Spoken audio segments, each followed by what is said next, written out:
है एफआईआर यानी प्रथम सूचना रिपोर्ट। दोस्तों, कोई भी आपराधिक केस आखिर शुरू कहाँ से होता है? एफआईआर। और आपको जानकर हैरानी होगी कि बीएनएसएस 2023 ने एफआईआर की पूरी व्यवस्था ही बदल दी है। ठीक है, अगर एफआईआर की सही समझ नहीं होगी तो पूरा क्रिमिनल प्रोसीजर गलत दिशा में चला जाएगा। अब सबसे पहले समझते हैं कि एफआईआर क्या है। एफआईआर का पूरा नाम है फर्स्ट इंफॉर्मेशन रिपोर्ट, यानी किसी अपराध की पहली सूचना। ठीक है, इसका मुख्य उद्देश्य होता है अपराध की जानकारी पुलिस को देना। ठीक है, जांच की प्रक्रिया शुरू करवाना और सबूतों को सुरक्षित करना। अब बात ध्यान रखिए कि एफआईआर स्वयं एविडेंस नहीं होती। यह बात ध्यान रखिए कि एफआईआर स्वयं एविडेंस नहीं होती, लेकिन यही इन्वेस्टिगेशन की नींव होती है।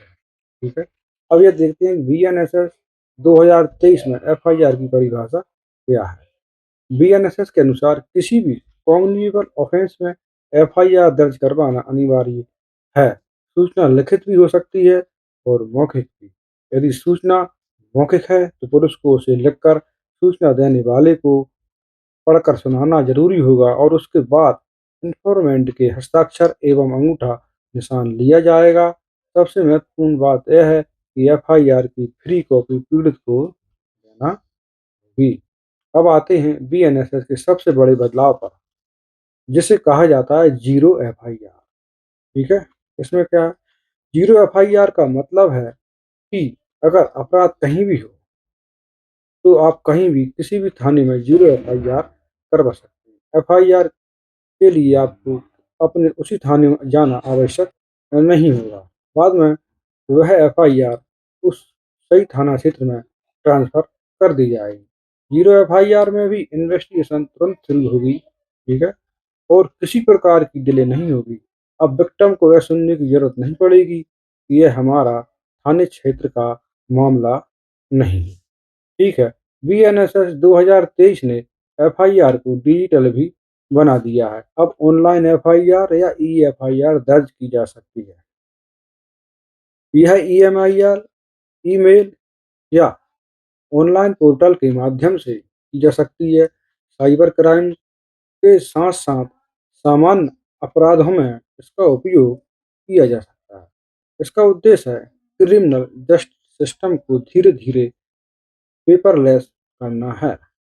अब एक महत्वपूर्ण है एग्जाम पॉइंट से समझिए। अगर कोई पुलिस अधिकारी एफआईआर दर्ज करने से मना करता है तो यह केवल लापरवाही नहीं है, बल्कि गंभीर गलती मानी जाएगी।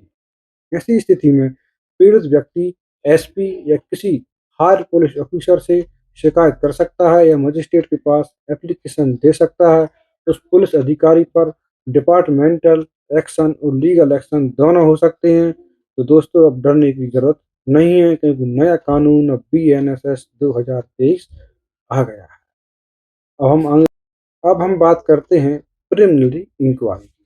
बीएनएसएस स्पष्ट करता है कि हर केस में एफआईआर से पहले इंक्वायरी जरूरी नहीं है, लेकिन गंभीर और संवेदनशील मामलों में सीमित समय के लिए तो कारण लिखकर प्राइमरी इंक्वायरी की जा सकती है। इसका उद्देश्य झूठे और फर्जी केसों को रोकना है और जिन्नान मामलों को सुरक्षित रखना है।